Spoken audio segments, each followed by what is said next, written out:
បាទសួស្តីបងប្អូនអរគ្នាចង់ដាក់ពន្លឺទូរស័ព្ទកុំឲ្យឆាប់រលត់ពេកនៅពេលដែលយើងប្រើមិនទាន់បាននោះមានរលត់បែបនេះចឹង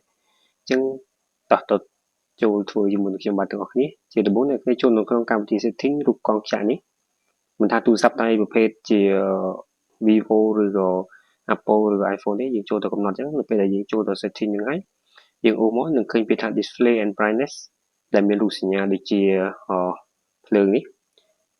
បើសិនជាភាសាខ្មែរទូរស័ព្ទនៅក្នុងភាសាខ្មែរវានឹងដាក់ពាក្យថាពន្លឺជាងនេះចុចលើពាក្យហ្នឹងអ្នកគ្នាអូសត្រូលមកលើមក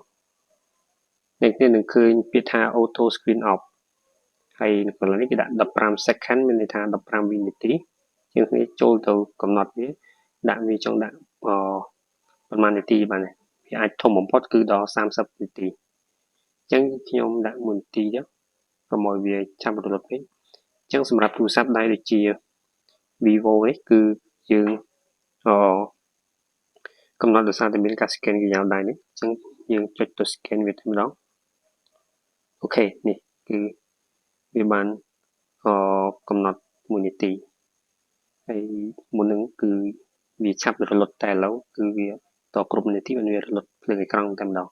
សម្រាប់វីដេអូរបស់ខ្ញុំបាទមានប៉ុណ្ណឹងសូមអរគុណ